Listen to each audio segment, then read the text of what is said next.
Golpe.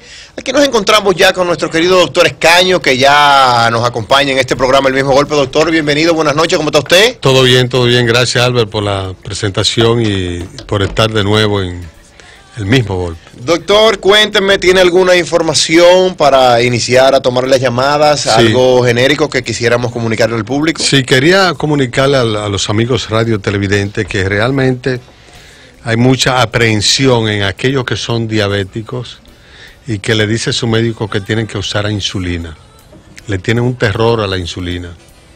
Y justamente es bueno que sepan que la insulina se descubrió en el año 1921 en Ontario, Canadá, y que a partir de entonces los diabéticos comenzaron a vivir más tiempo.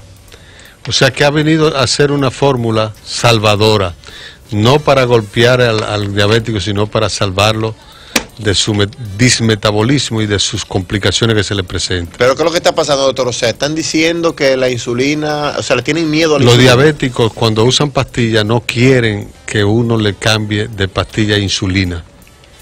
Y lógicamente... ¿Eso era por el pulloncito? Por el pulloncito, pero que ahora hay unas agujitas muy pequeñas que prácticamente ni se sienten, que antes, justamente antes, no había jeringuillas, agujas de insulina, sino que eran agujas de metal con las jeringuillas que eran de cristal, que habían que hervirla para desinfectarla. Ahora no, ahora viene una agujita pequeña que realmente cuando nosotros la probamos en los seminarios que hacemos de práctica, que tenemos que probarla a los médicos para darnos cuenta de cuál es la sensación que recibe el paciente cuando usa insulina. La jeringuilla ahora, la agujita de insulina y unas que vienen en forma de plumas, es una modalidad muy aceptada, sin mayores traumas, y que el diabético no debe tenerle miedo porque realmente eso lo indica el médico cuando encuentra que su control metabólico no es el más equilibrado. Y lo que nosotros queremos es decirle a los diabéticos, no le tengan temor a la insulina. La insulina ha salvado muchas vidas, ha prolongado tantas vidas, que en este año pasado, en el Congreso Americano de Diabetes, en el acto inaugural presentaron a un señor, yo hice esa anécdota hace un par de programas, presentaron a un señor que cumplía 91 años y 85 con diabetes. Ese señor le comenzó la diabetes a los dos años de haberse descubierto la insulina. Es decir, que en aquella época se usaban las jeringas con aguja larga, de metal, de cristal. Hasta el año del 1923, hasta 1945, él estuvo usando esa insulina. Y con el agravante de que la insulina primera que se descubrió duraba apenas 2 horas en el cuerpo, porque era una insulina rápida. Ahora tenemos insulina lenta, que dura 24 horas. Ahora viene una insulina más lenta todavía, que puede durar hasta 2 veces por semana, inyectarse. Es decir, que se está progresando en el cambio de la insulina. Y el diabético no debe tener temor de inyectarse su insulina, decir que se está inyectando insulina, porque eso es lo que le da calidad de vida y previene las complicaciones que se le presentan al diabético. Doctor, ¿todo tipo de diabético tiene que utilizar la insulina? No necesariamente. Se conoce la diabetes tipo 1, que es la que se presenta en los niños. Los niños generalmente se presenta después de una infección de un virus, y ese virus casi siempre le destruye su fábrica de insulina en el páncreas. Y como le destruye la fábrica de insulina natural, pues tiene que usarla externa, a través de inyecciones. En los adultos de más de 40 años, cuando aparece la diabetes, generalmente se controla muy bien con pastillas y con dieta, aparte de ejercicio. Pero en los niños hay que darle insulina de inmediato porque las pastillas no hacen absolutamente nada en ese cuerpecito. Una pregunta, doctor. Hace 1 o 2 semanas usted hablaba de algunos niños que podían tener problemas o de algún desequilibrio en la tiroides. ¿Recuerda que decía algunos síntomas de esos niños, que si eran muy delgaditos, la sudoración y eso? Y una madre y yo estábamos hablando esta tarde sobre eso. Ella dijo que iba a estar muy atenta a su sección para escuchar de nuevo su comentario, por favor. Bueno, la tiroides es una glandulita que tenemos en el cuello y que puede funcionar más o menos de la cuenta, de lo normal. Cuando funciona más de la cuenta, la persona, sea un niño o un adulto, tiene nerviosismo, sudoración, tiene pérdida de peso aun cuando come mucho, tiene intolerancia al calor, aún en aire acondicionado sudan, tiene generalmente taquicardia, y entonces son personas, no importa la edad, que tienen un desajuste de su tiroides, que producen más hormona de lo normal. Cuando ese es el caso, entonces hay que ponerle tratamiento. Primero, identificar si se debe a la tiroides, y segundo, el tratamiento que le normalice la función de la glándula, que la frene en cuanto a su actividad, que no sigan haciendo tan acelerado, porque ese aceleramiento le puede, digamos, complicar el corazoncito y hacer que presenten taquicardia con frecuencia. Taquicardia que pueden caer en arritmia, y las arritmias son muy riesgosas porque llevan a la muerte. De forma tal que cuando hay una arritmia, es un descontrol en cuanto a la motorización del corazón, que no hay control en cuanto a las pulsaciones, y ese corazón pues se disloca, se dispara, y puede haber un choque cardiovascular con pérdida del ritmo, digamos, sinusal, como le llamamos médicamente, y entonces esas son personas que tienen ese riesgo. Por eso es preferible esa persona tratarla bruscamente, ya sea con cirugía, con pastillas o con yodo radioactivo, que son las tres opciones que tenemos modernamente para ese tipo de casos.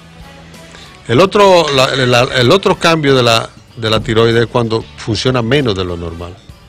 Ahí la tiroides produce menos cantidad de hormonas, la persona se torna lenta, se torna friolenta, aumenta fácil de peso, retiene mucho líquido, las evacuaciones son muy lentas, perezosas. Entonces, a diferencia del hipertiroidismo, aquí comen poco pero aumentan fácil de peso. Entonces, es como la antítesis, los dos polos. Sí.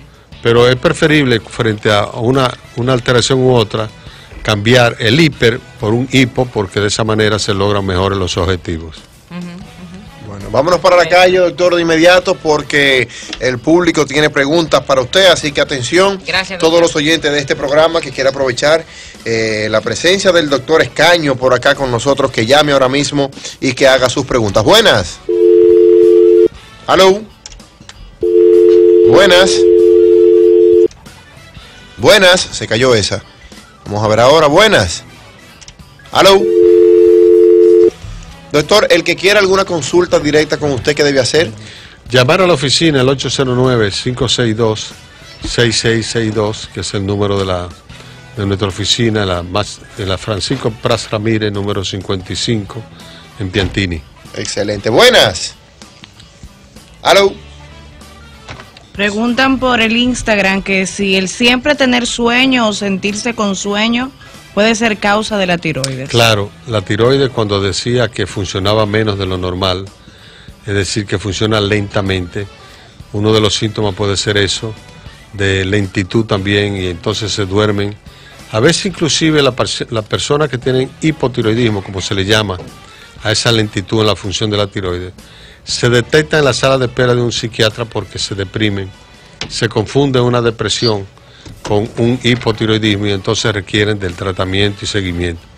Inclusive en los niños es frecuente que al momento de nacer hayan niños que tengan la lengüita que no le entra en la boca, la mantienen fuera, jadeando, botando babita porque no le cabe la lengüita. Esos son niños que hay que hacerle la prueba de la tiroides porque probablemente tienen lo que llamamos macroglosia, un aumento de la lengua que produce esa dificultad y que se identifica solamente por eso, de manera tal que es muy importante que tengan eso pendiente. Buenas. Sí, buenas. ¿Aló? Buenas, ahora sí. Buenas. Sí, adelante. Quería preguntar, doctor, dos cosas. Una, a mí me extraña, yo tenía mucho tiempo usando pastillas para la tiroides. Y Sí. entonces el endocrinólogo hace como 5 o 6 meses que me hicieron la prueba de hormonas y le encontró bien y me dijo que los nódulos están ahí, que no han crecido, gracias a Dios y eso, y me quitó la pastilla. Pero hace ya como un mes, para saber si es posible eso, una. Y la otra es que hace como un mes más o menos que a mí me da problema para tragar, que si eso tiene que ver con la tiroides o tendría que ver una otorrino. Muchas gracias. Bien, los nódulos en la tiroides son frecuentes porque la superficie de la glándula es nodular. Tiene muchos nódulos la tiroides, nódulos pequeños, por supuesto. Entonces, modernamente los nódulos no se tratan porque hay personas que duran 30 años tomando pastillas para la tiroides, nódulos, y no se desbaratan. Entonces, se ha tenido la determinación académica por profesionales en los congresos médicos a nivel internacional de no darle tratamiento a los nódulos. Si su glándula biológicamente tiene los análisis bien, si su cuerpo dice que la glándula está funcionando bien desde el punto de vista hormonal, no necesita la medicina.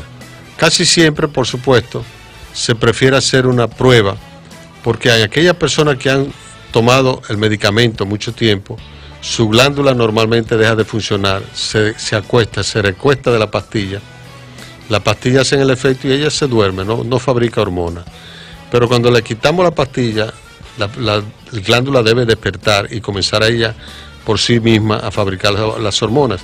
Muchas veces eso no ocurre a la velocidad que debe ser y queda en deficiencia, de manera tal que lo recomendable es hacerse su chequeo cada 3 meses de las hormonas para ver si biológicamente no las necesita, pero para los nódulos ya no, se prefiere manejarlo con sonografía cada 6 meses o cada año según sea el caso.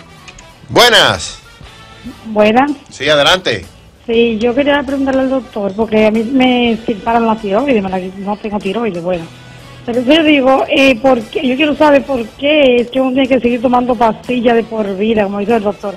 Bueno. Yo me tengo que tomar esa pastilla todos los días de la mañana, y lo primero que yo hago es eso, o sea, en ayuda. Entonces, yo pienso, ya después cuando se sacan la tiroides, ¿por qué hay que tomarla? Yo quiero saber por qué. Bueno, sencillamente porque esa glándula tiene una función en el cuerpo de fabricar diariamente hormonas para que usted tenga una calidad de vida adecuada.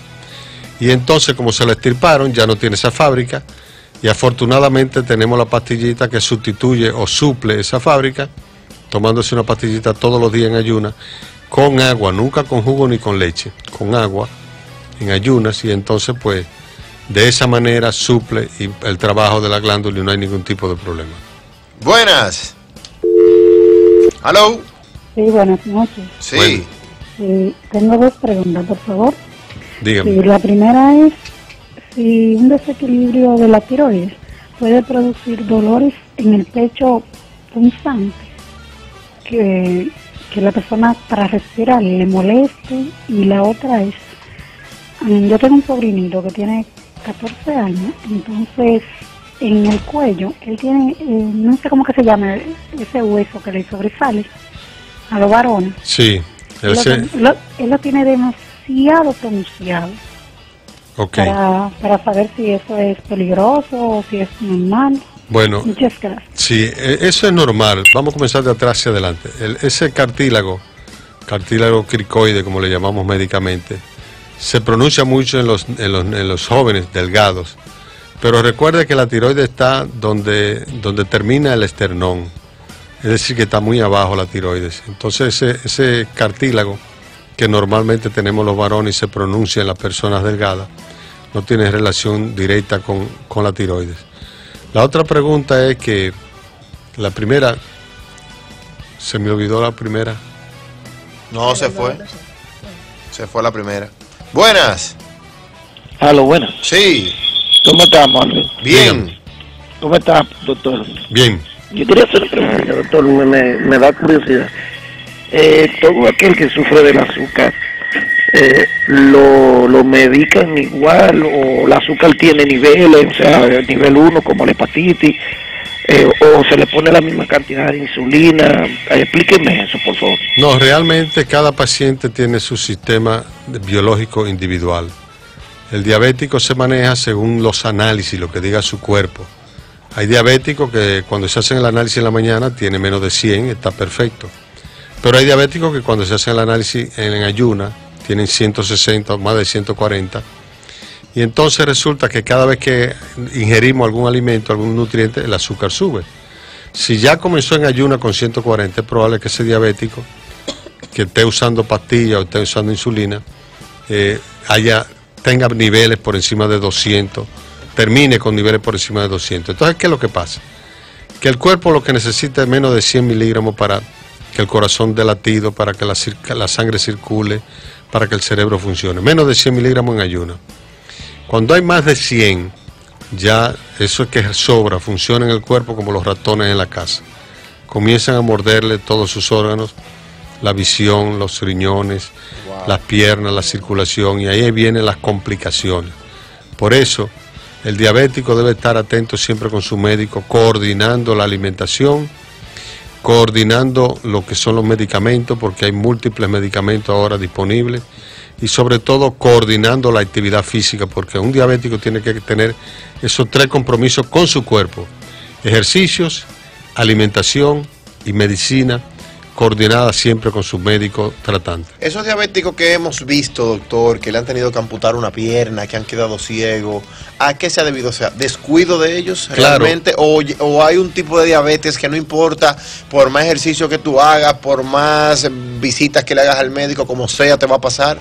No, realmente son pacientes o personas que tienen una cuarta categoría que llamamos la negligencia personal. Muchas veces por falta de educación. Por ejemplo, esta educación que estamos haciendo en el programa le llega porque el diabético debe tratar de mantener un nivel de sus análisis adecuado. Hay un análisis que no lo he mencionado, pero que es muy importante para el control del diabético, que le llamamos hemoglobina glucosilada, porque es un análisis que no varía con lo que tú comas hoy ni con lo que tú comiste ayer, sino que varía cada 3 meses. Mide el promedio del azúcar de 3 meses. Entonces, si lo normal es hasta 6 en algunos laboratorios, en otros hasta 5.8, pero si lo normal es hasta 6 y ese diabético mantiene su hemoglobina glucosilada en 6 por el tratamiento X que le dé su médico, pues ese es un diabético que está bien controlado. No importa que use insulina, que cuánta insulina o que cuánta pastilla, pero está bien controlado porque ese es el análisis que nos sirve a nosotros los médicos modernamente para llevar a cabo un mejor tratamiento cada vez más aprovechable para el diabético y que le prevenga las complicaciones que nosotros hemos hablado. Ese mismo renglón de la negligencia cae también en los pacientes que han tenido que caer en el tema de la diálisis. Claro, porque justamente es lo que yo decía, son personas diabéticas que mantienen altos niveles de azúcar sobrante en la sangre. El cuerpo necesita 100 miligramos en ayuno, nada más. Y después que, por ejemplo, te hacen la diálisis una vez, ¿ya tienes que hacértela de por vida o puede eso mejorar? No, porque realmente cuando llega a diálisis es porque ya las pruebas de los riñones que dio su análisis en la sangre determinan que necesita diálisis. De la otra manera, si no la usan, entonces comienza a liberar tóxicos, sustancias tóxicas en su cuerpo. Produce sustancias tóxicas que, de no eliminarla con la diálisis, entonces mueren los pacientes porque se intoxican con esa sustancia. Buenas. Buenas. Sí. La pregunta que me saltó ahorita, que el doctor me dijera, es que si la molestia en la garganta tiene que ver con la tiroides, y la que la señora dijo que al doctor se le pasó es que si la tiroides le produce dolores punzantes en el pecho. Sí, evidentemente que la tiroides aumentada de tamaño puede producir dificultad para tragar, para la deglución, como llamamos, y es una indicación inmediata de cirugía. Eso lo determina su médico porque cuando le hace la pregunta, ¿usted se come un mangú y traga bien? No, tengo muy dicha dificultad. ¿Usted come un buen bistec? No puedo comer carne, doctor, porque eso se me atora la garganta. Bueno, entonces, y tiene un bocio. Hay que determinar la urgencia de la cirugía. En cuanto a la taquicardia y a la falta de respiración, ciertamente, ya dije antes que si la tiroides funciona más de la cuenta, produce taquicardia y arritmia cardíaca y puede descomponer la función equilibrada del corazón y llevarlo a la muerte. Buenas. Sí, bueno. Sí, adelante. Sí, yo que llamé ahorita sobre la otra pregunta que se le olvidó, es lo que dijo la señora, que yo le pregunté si cuando la tiroides tiene un problema, si producen dolores punzantes en el pecho, porque el hijo mío ayer le dio un fuerte dolor y llegamos ahorita hace menos de una hora del cardiólogo. Sí, pero ¿te escuchó la respuesta? Sí, pero yo lo que le quiero decir, él indicó una sonografía de tiroides y yo se la hice, pero él no la ha visto, porque yo la voy a llevar, yo creo que el viernes, me dijo.